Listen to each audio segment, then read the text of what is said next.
Hello everyone, back to my channel. তোমরা সব কেমন আছো? আশা করি ভালো আছো। আমরাও অনেকটাই কিন্তু ভালো আছি। আজকে যেহেতু শবে বরাত, তাই সকলকে সব ফ্রেন্ডকে বলে রাখি, ইউটিউবে ফ্যামিলি মেম্বার অল ফ্রেন্ডকে বলছি শবে বরাতের মোবারক জানালাম। তো এই যে হালুয়া বানানোর জন্যে প্রস্তুতি পেপারে নিয়ে চলছি। তো খাওয়া দাওয়া এখনও হয়নি, সকালে চাটা খাওয়া হয়েছে। দেন তারপর কিন্তু এই হালুটা বানাবো, তারপর কিন্তু টিফিন করব। তো চলো, আজকে এই যে ছোলা কলাইটা সেদ্ধ করার পরে এই ছাঁকনিতে করে ছেঁকে নিলাম, জলটা ঝরাতে দিচ্ছি। তারপরে এটা 5 মিনিট 3-4 মিনিটের মতন একটু ড্রাই হতে দেব। তারপর কিন্তু এটা মিক্সার গ্রাইন্ডার করে পেস্ট করব। কারণ যেহেতু প্রচুর গরম থাকে, তাই একটু ঠান্ডা হওয়ার পরে দেওয়া ভালো। পেস্ট করলে কিন্তু খুব সুন্দর হয়। আর গরম থাকলে মানে এমনিতে গরম আর সেদ্ধ যেহেতু ছোলাটা, তখন না বাটারটা একদম বসে যায় মিক্সারে। মানে এমনিতেও অনেকটা কারেন্টের তাপমাত্রা, তো একটু আমার ভুলের জন্য দেখে না কি হতে চলেছিল, ব্যাস উঠে গেছে। তো অনেকটা সাবধানে করছি। যেহেতু আমার স্ট্যান্ডটা এখন ব্যবহার করিনি, এক হাতে করে ফোনে করে শ্যুট করছি, হ্যাঁ, এক সাইড করে কিন্তু এই ছোলার ইয়েটা আমি ধরে আছি। আর আমার এই ব্লগটা যদি ভালো লাগে, প্লিজ লাইক কমেন্ট শেয়ার করবে, চ্যানেলটাকে সাবস্ক্রাইব করবে। আর যারা অলরেডি এখনও সাবস্ক্রাইব করোনি তাদেরকে বলছি, প্লিজ ব্লগটা না টেনে তোমরা স্কিপ না করে পুরোটাই দেখো। দেখার পর চ্যানেলটাকে প্লিজ সাবস্ক্রাইব করে দিও। তোমাদের একটি সাবস্ক্রাইব আমাদের অনেক মোটিভেশন অন করে। আর যারা অলরেডি সাবস্ক্রাইব করে ফেলেছো তাহলে তাদেরকে অসংখ্য ধন্যবাদ। তো আমি বড় জারটা নিয়েছিলাম, দেখছি যে অনেকটাই না মানে প্রবলেম হচ্ছে, অনেকটাই নিয়ে নিয়েছি। বাট পেস্ট করার সময় অনেকটাই অসুবিধা হচ্ছিল। দেন আমি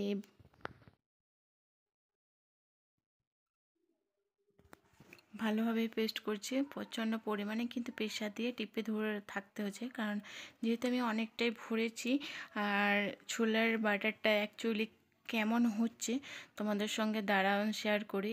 হাতে করে উঠছে না বাটারটা, চামচের দ্বারাতে মাঝে মধ্যে যে নিচে যেগুলো ছিল সেগুলো একটু কাচকে দিলে দেখা যায় ভিতর থেকে ভালোভাবে পেস্ট হয়ে যাচ্ছে। আর এরকম গোলা বেঁধে গেছে, কারণ সেদ্ধ ছোলা, তাই এরকম হয়ে গেছে। তো এভাবে আমি একটু একটু করে ছোলাগুলোকে পেস্ট করে নিচ্ছি।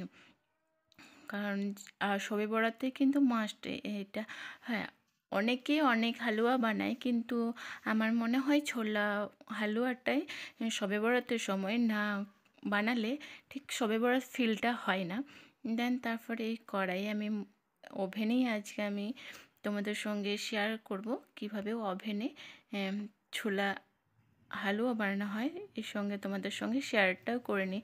যারা ভাবো যে শুধু গ্যাসে মাইক্রোওভেনে গরম করলে হয়ে যায়, মাইক্রোওভেনে তুমি যে কোনো ঠান্ডা খাবার তুমি গরম করো, অনেক ভালো হয়। কিন্তু ইন্ডাকশানেও কিন্তু গরম করার ক্ষেত্রে তুমি হালকা, যে ডিপেন্ড করে তুমি কি খাবার গরম করছো।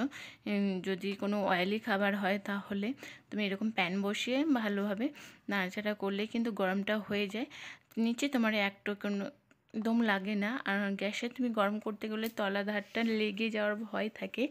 আর অন্য কিছু যদি খাবার থাকে জলের মধ্যেও কিন্তু তুমি বসিয়ে উপরে তুমি সেই খাবারটা বসিয়ে কোনো পাত্রের মধ্যে গরম করে নিতে পারো ইজিলি।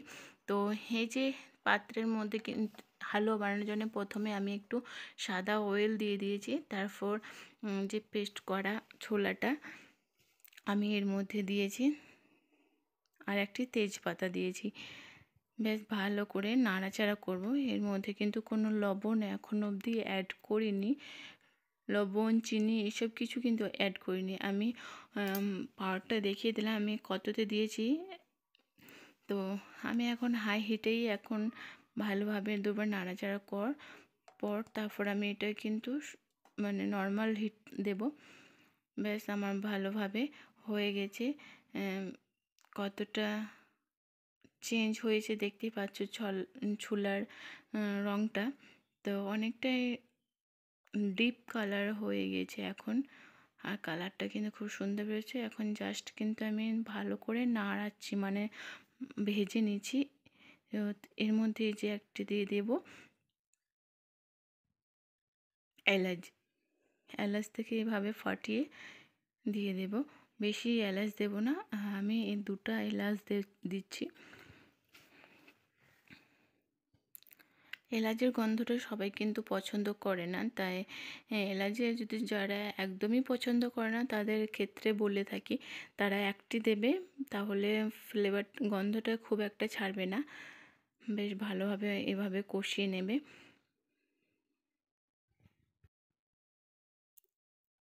আর নিচেরটা একদম সব সময় কিন্তু নাড়তে হবে, আর এখান থেকে একদম উঠে যাওয়া চলবে না, কারণ নিচেরটা লেগে যাওয়ার ভয় থাকবে। তাই সব সময় অনবরত তোমাকে নাড়াচাড়া করতে হবে।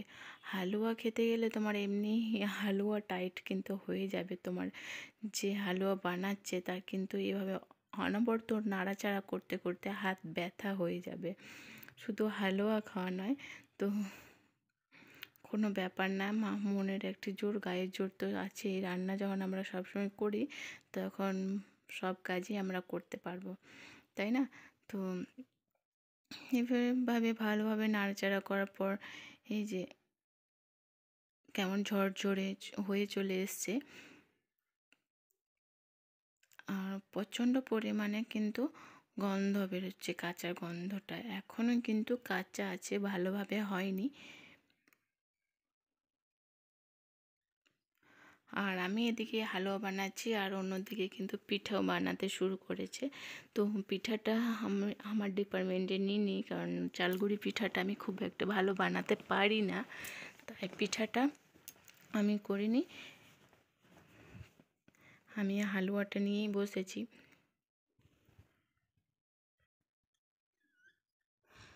আর এদিকে আমার মেয়ে চলে এসছে বারবার করে, মামাম কখন হবে কখন হবে কখন হবে। তো আমি ওনাকে বলছি দাঁড়ান দাঁড়ান বেটা, একটু হচ্ছে। তো এর মধ্যে এই অবশেষে আমি এটা চিনিটা কিন্তু অ্যাড করলাম, কারণ আমার ছোলার ছোলাটা আমার কাঁচা যেহেতুটা চলে গেছে, তারপর কিন্তু আমি চিনিটা অ্যাড করেছি। তো চিনি দেওয়ার পর ভালো করে নাড়াচাড়া করবে। চিনি দিলে এমনিই তো জল ছাড়তে শুরু করে, তো বেশ ঝরঝরে হয়ে গেছে। তারপর চিনিটা গলে যাওয়ার পর তো পরে স্টেপটা তোমরা দেখো কেমন হয়। আর এইভাবে কিন্তু নাড়তে হবে, তো নাড়াচাড়া তোমাকে করতেই হবে সব সময়। নাড়তে কাড়তে সত্যি বলতে আমারও হাত ব্যথা হয়ে গেছিলো। শবে বরাতে পর তো চলে আসছে আমাদের রোজা, রমজান মাস। তো খুব একটি ভালো, সব থেকে ভালো মাস হচ্ছে রমজান মাস। তো সব থেকে এমনি তো সবই মাস, সব প্রত্যেকটি মাস 12টা মাসই আমাদের কাছে ভালো, বাট যেহেতু রমজান মাস তাই ওটা বেশি আমাদের সেটা কদর হয়। তো রমজান মাস তো সব সময় 12 মাসই তো হয় না, একটি মাসই হয়। দেন তারপরে এই যে ঝুরঝুরে হওয়ার পর এরকম একদম ছোট ছোট ঝুরঝুরে হয়ে গেছে, কিন্তু এর মধ্যে একটু ঘি অ্যাড করে দিলাম, কারণ ঘি দিলে স্মেলটা কিন্তু দ্বিগুণ বেড়ে যায়। ঘি দেওয়ার পর কিন্তু আমি ভালোভাবে নাড়াচাড়া করে নেবো। আর দেখছো তলাটা অনেকটা কিন্তু মানে ঝরঝরে হয়ে আসছে। আমি এটা কিন্তু অফ করে দিলাম, কারণ যেহেতু আমার মানে কড়াইটা কিন্তু অনেকটাই গরম আছে, এই গরমের মধ্যে ভালো করে নাড়াচাড়া করে নেব। কারণ আর আমার আগুনে যদি ওভেনে যদি বসানো থাকে তাহলে আমার নিচেটা পুড়ে যাবে, তাই আমি এটা গরমে ভালোভাবে নাড়াচাড়া করে নেবো। আর প্রচণ্ড পরিমাণে যেহেতু গরম আছে, তাই গরমে নাড়াচাড়া করে নিলে কিন্তু আর আমার তাপ লাগবে না। এইভাবেই নাড়াচাড়া করে নিচ্ছি। আর ঘিটা দেওয়ার পর সত্যি কথা বলতে গেলে এত গন্ধ ছাড়ছে আর এত স্মেলটা নাকে লাগছে, মানে খুব সুন্দর লাগছে।